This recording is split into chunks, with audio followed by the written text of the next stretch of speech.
امان عليكم تعملوا شير للفيديو ده، عايزاه يوصل لاكبر عدد، عايزه حد يشوف لي حل للمشكله دي اللي انا فيها، يكون حد فني كويس. وطبعا يا ريت بقى لايك ومتابعه للصفحه باذن الله كده معاكم، يعني مش هتخسروا حاجه. الفيديو ده لازم نصلي على سيدنا محمد عليه افضل الصلاه والسلام، وكمان نسمي الله علشان العفاريت اللي موجوده تنصرف. عفاريت ايه؟ انت تاني بعفاريتك يا سوبر ماما؟ والله العظيم انا خلاص اتخنقت، ودي يمكن مش انا بس، ناس كتير. الصنايعي اللي بيجي عندنا البيت اللي ما عندوش ضمير، مش هنقول كلهم، بعضا منهم بس اغلبيه. في ناس كتيره فعلا ما عندهاش ضمير، انا ما بقيتش اقابل غير الناس دي للأسف. يعني انا غير لي الموتور ده من كام شهر وقال لي انا جاي هجيب لك الاصلي، والمهم اخد مبلغ. يا سيدي دي ماركه ايه؟ توشيبا. الغساله اللي هي 2 دي العصاره. تمام يا عم الحاج، جبت لنا الموتور الاصلي؟ تمام. طيب ركبوا لنا، يعني ده كويس مش هيبوظ؟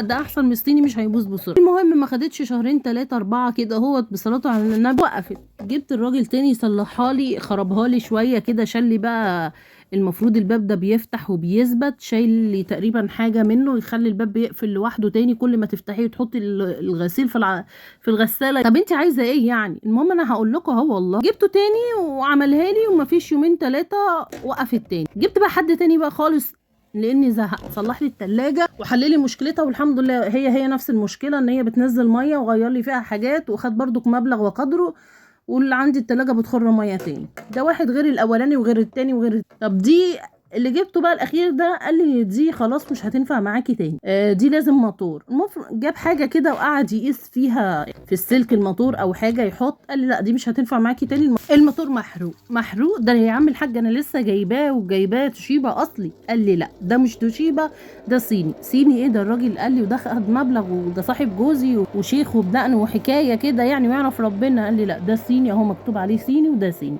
طيب قال لي دي مش هتقوم. دي بقى اتنكدتني، لان كان في حاجات عندي خربانه في البيت، يعني الله ايه كده، الله اكبر، حاجات بتبوظ ورا بعض. يعني بقيت اشغل قران، قالوا لي شغلي قران بعد فتره، وبقيت اشغل سوره البقره، والله كانت مضايقاني جدا. خدت فترة كده يعني الله أكبر بجد، نكد في كل حاجة، الحاجات عمالة تبوظ كده لوحدها، والله يعني مفيش كلمة ما شاء الله تقريبا بتتقال. الناس المفروض تقول ما شاء الله والله أكبر اللهم صل على النبي وتحب الخير للناس. ما علينا، مش موضوعنا إن الغسالة اشتغلت لوحدها، فأنا عايزة أعرف هي اشتغلت إزاي كده لوحدها.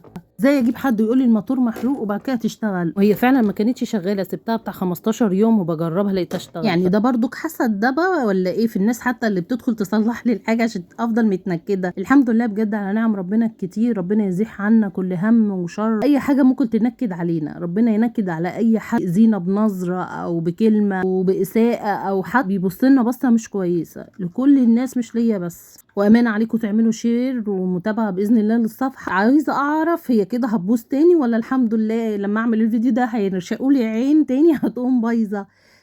او لو في مشكله حد يقدر يقول لي عليها احلها قبل الموتور فعلا ما يتحرق مني، لان بجد الحياه بقت صعبه، وكل يعني موتورها داخله في 500 600 جنيه، ده اقل حاجه، اللي هو المعفن طبعا، اللي هو المفروض صيني مش الاصلي.